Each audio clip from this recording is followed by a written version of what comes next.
10 দিন পেরোলেও স্বাভাবিক হয়নি গ্যাস সরবরাহ, তাই দীর্ঘ হচ্ছে গ্রাহকদের ভোগান্তি। গ্যাস সংকটের খবর জানাতে রাজধানী থেকে এবং নরসিংদী থেকে আমাদের দুজন সহকর্মী আমাদের সাথে যুক্ত হবে। শুরুতেই সুলতান মাহমুদ আরিফের কাছে রাজধানীর গ্যাস সংকটের খবর জানবো। আরিফ, কোথায় আছেন? কি অবস্থা? লাইন কি বেড়েই চলেছে? এখন জুম্মার পরে কি অবস্থা?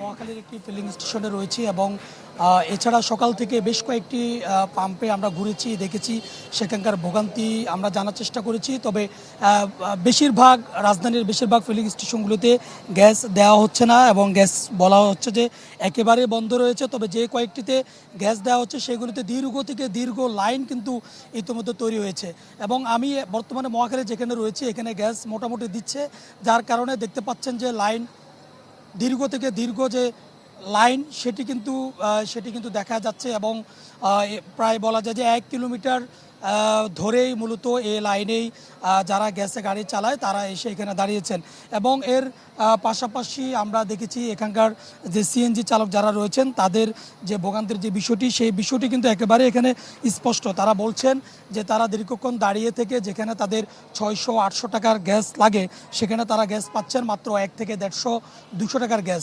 এতে করে তাদের ভোগান্তি আরও বাড়ছে। আমরা একজন সিএনজি চালকের সাথে একটু কথা বলবো যে আপনারা ঠিক কখন নাগাদ কতক্ষণ এখানে অবস্থান করার পরে এখানে এসে পৌঁছেছেন এবং আপনারা আপনাদের চাহিদা মোতাবেক গ্যাস পাচ্ছেন কিনা?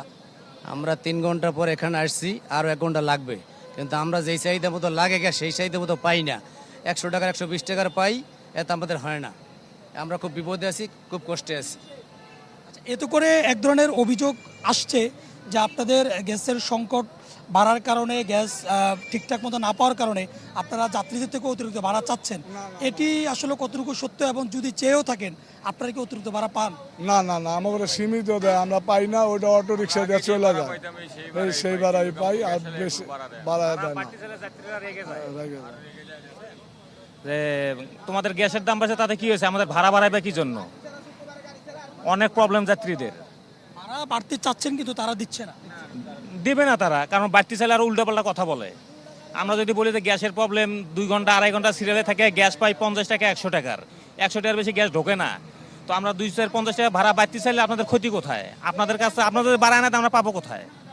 দেখছেন আমরা কয়েকজন সিএনজি চালকের সাথে কথা বলেছি এবং যারা যাত্রী রয়েছেন আমরা তাদের সাথেও কথা বলেছি। বাড়তি ভাড়া নেওয়ার অভিযোগ যেমনিভাবে রয়েছে তেমনিভাবে সিএনজি চালক যারা রয়েছেন তারা বলছেন গ্যাস সংকটের কারণে তারা আসলে কিছুটা ভাড়া একটু বেশি চাইলেও তারা সেই পরিমাণ পাচ্ছেন না, তারাও ক্ষতির মধ্যে রয়েছেন। জি আরিফ, ধন্যবাদ আপনাকে। সঞ্জিত নরসিংদী থেকে আছেন আমাদের সাথে। সঞ্জিত, বলবেন নরসিংদীতে গ্যাসের যে সংকট সেটি আসলে উত্তরণের জন্য কোনো ব্যবস্থা বা তারা কি বলছেন ভুক্তভোগীরা, সব মিলিয়ে বলবেন। নগদ নিয়ে এলো হার না মানা হার অফার।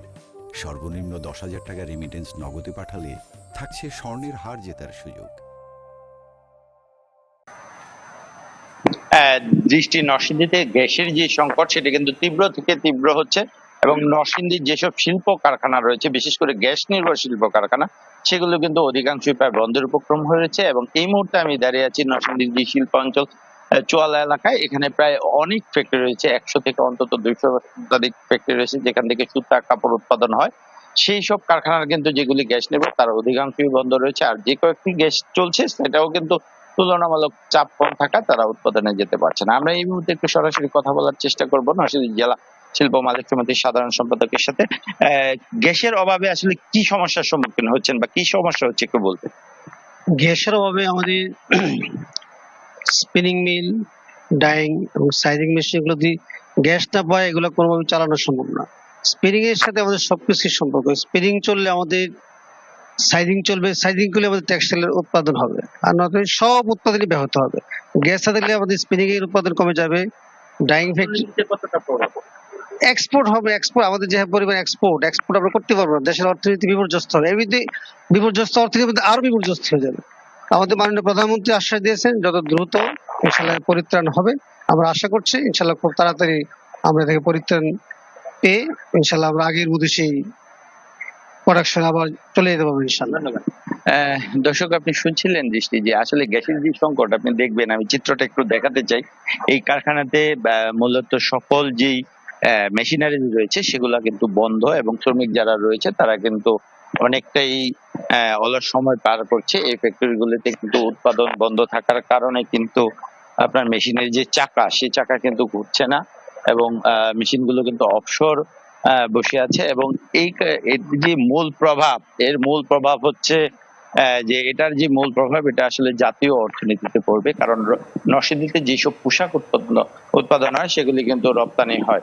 তো এই অবস্থা চলতে থাকলে আসলে জাতীয় অর্থনীতিতে বড় ধরনের প্রভাব পড়বে। এই ছিল সর্বশেষ অবস্থা। দৃষ্টি। জি সঞ্জিত, ধন্যবাদ আপনাকে আমাদের সাথে যুক্ত হওয়ার জন্য। দর্শক, আমাদের সহকর্মীরা গ্যাস সংকটে যে মানুষের দুর্ভোগ রয়েছে সে বিষয়ে আমাদেরকে জানাচ্ছিলেন।